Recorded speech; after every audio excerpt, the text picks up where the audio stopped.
Location strategy is a foundational part of business plan development. Where I choose to set up operations can influence efficiency, operating costs, customer access, and the organization's ability to grow.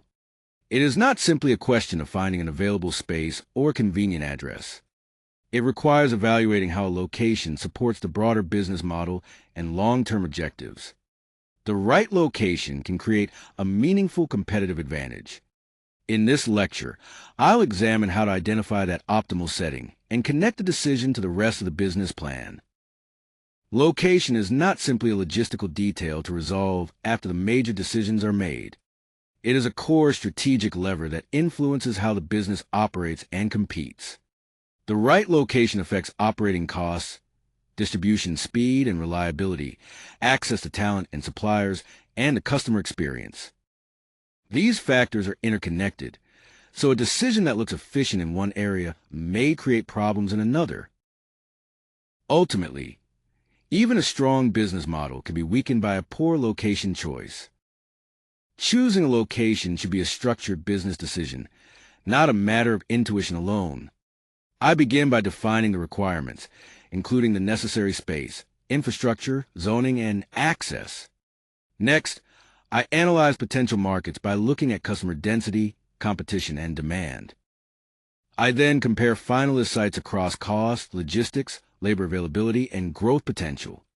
Finally, I select the site that best fits the business and commit to integrating that choice into the broader business plan. This process creates a clear, objective basis for the decision.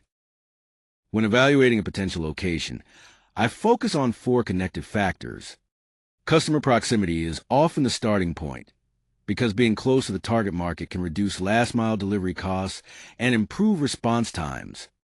Supplier access matters as well, helping shorten lead times and lower inbound transportation expenses. I also assess infrastructure, including roads, ports, rail lines, and airports, to support reliable movement of goods. Finally, the local labor market must provide the right availability, skills, and cost for the operation. Distribution efficiency depends on how well 3 connected stages work together: inbound logistics, the operations hub, and outbound logistics.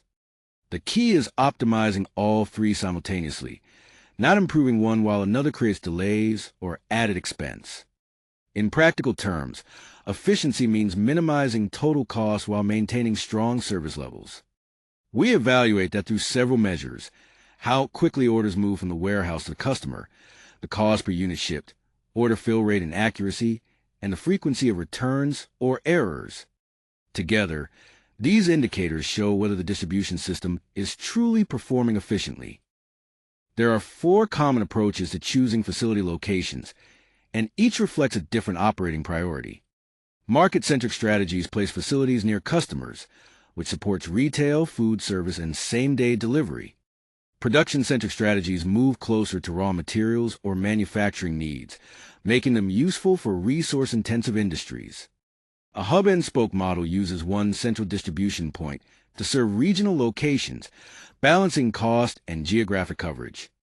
Finally, a multi-site network distributes facilities across many locations, helping large organizations serve national or global markets efficiently.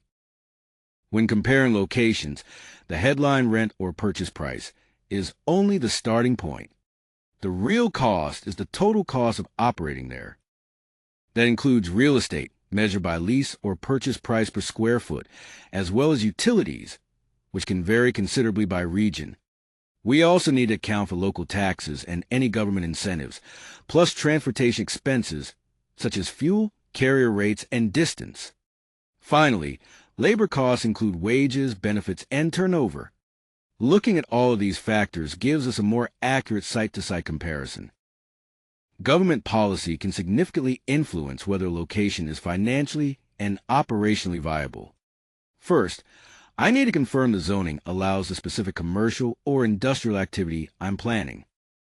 I should also look for enterprise zones, which may offer tax advantages or fewer regulatory requirements. Finally, grants and subsidies can improve the economics of a project, especially when they support job creation or broader economic development. The key is to investigate these factors before committing, because incentives and restrictions can materially change the value of a site. Modern location analysis replaces guesswork with evidence from several complementary technology tools. GIS mapping and spatial analysis bring customer density, competitor locations, and infrastructure together on interactive maps, making patterns easier to see.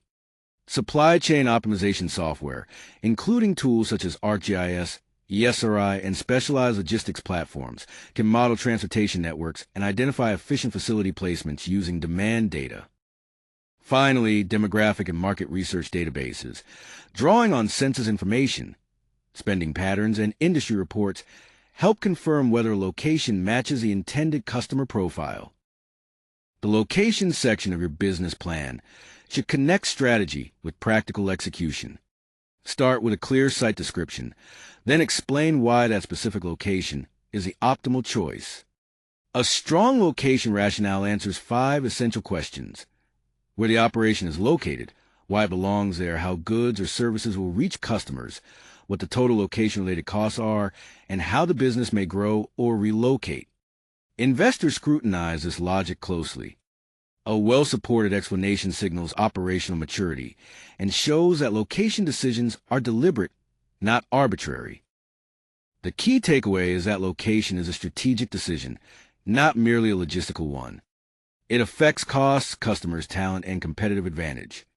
Use a structured process, evaluate total cost together, and document the final choice in a clear, data-driven, persuasive business plan.